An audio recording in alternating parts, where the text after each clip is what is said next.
अगर राहुल गांधी को मजहब इस्लाम इतना प्यारा है कि वो टोपी लगा सकते हैं तो वो ईमान क्यों नहीं लाते? उनको स्वयं कलमा पढ़ना चाहिए। वो कलमा भी नहीं पढ़ सकते, वो ईमान भी नहीं ला सकते और वो टोपी लगाते हैं, तो ये तो तुष्टीकरण हुआ, जाहिर सी बात है। इसको क्या कहेंगे आप? हाँ, इस मामले में हमने सनातन धर्म के लोगों की, ख़ास तौर से जो बीजेपी से जुड़े हुए लोग हैं, उनका बहुत साफ शफाफ स्टैंड देखा है कि वो जिसके हैं तो हैं। वो सनातन को मान रहे हैं, वो श्री राम को मान रहे हैं, वो भगवान श्री कृष्ण की पूजा कर रहे हैं तो कर रहे हैं।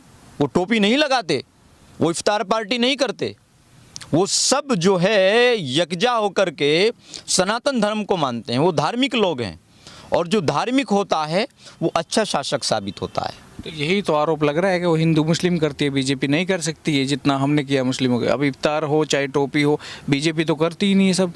धार्मिक होना अच्छी बात है, धार्मिक होना गलत बात नहीं है, अधार्मिक होना बुरी बात है।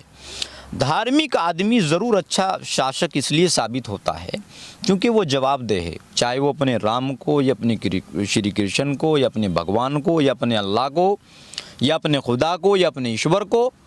लेकिन ये कांग्रेस तो न इधर के न उधर के, न खुदाई मिला न विसाले सनम, ये तो उस तरह के लोग हैं। ये तो मुसलमान के पास गए तो टोपी लगा ली, सरदारों के पास गए तो पगड़ी पहन ली, और धीरेंद्र शास्त्री के पास गए तो तिलक लगा लिया। ये कौन सा ड्रामा है भाई? आप धार्मिक चोला पहन करके सियासत करोगे, धर्म को सियासत के लिए इस्तेमाल करोगे, तो फिर कैसे आवाम आपको तस्लीम करेगी, कैसे आवाम आपको स्वीकार करेगी? फिर तो ऐसे ही नतीजे आने चाहिए जो आज आए हैं।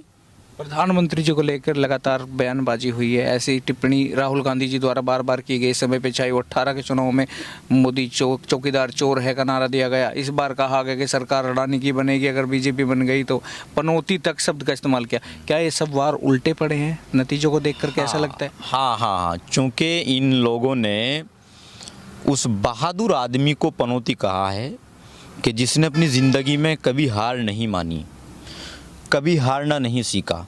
ऐसे आदमी को आप पनौती कह रहे हो, तो फिर आवाम तो देखो, नरेंद्र मोदी तो सिर्फ अपने वोटों को अपने आप से प्रेरित करते हैं, लेकिन बीजेपी को वोट देने के लिए अगर कोई मजबूर करता है तो राहुल गांधी है।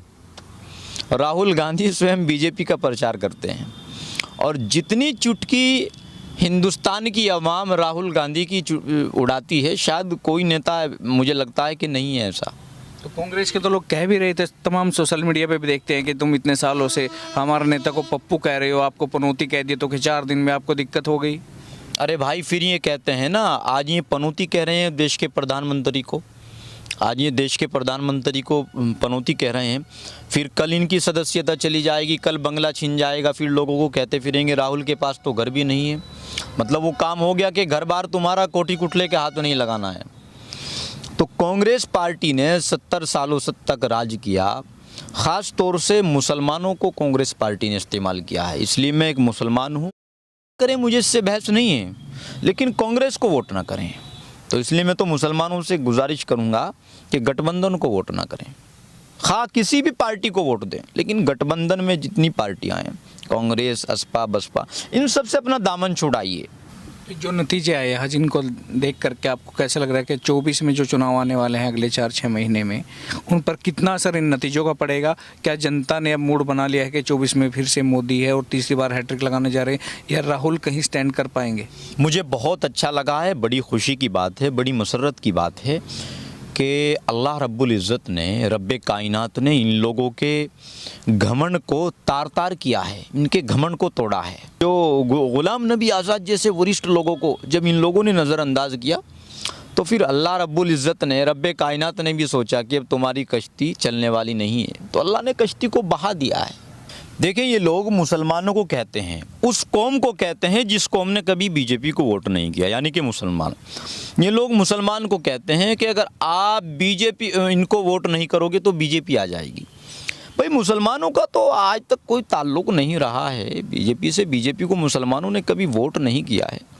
हाँ, मैं अब कहता हूँ कि अब इस चुंगल से आज़ाद होइएगा, अब इन सारी चीज़ों से बाहर आकर के राष्ट्र की तरक्की के लिए, देश की तरक्की के लिए, देश के निर्माण के लिए, देश की तामीर के लिए और अपनी तालीम के लिए, अपनी तरबियत के लिए, अपनी तहजीब के लिए आगे आइएगा।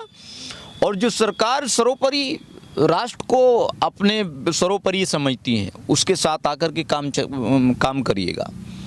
और मुझे लगता है, देखो, मुसलमान का ईमान और यकीन है कि अल्लाह के हुक्म के बगैर पत्ता नहीं हिलता। तो जब बड़े राज्य की सरकारें हिल गई, आज 4 राज्यों में से 3 राज्यों में सरकार बीजेपी आ गई, इसका मतलब ये है कि खुदावंद कुद्दूस इन लोगों को पसंद कर रहा है। तो हम मुसलमान हैं, हमें अल्लाह रब्बुल इज़्ज़त के फ़ैसले से उकार हैं। और अवाम ने भी जो जिस तरीके से इन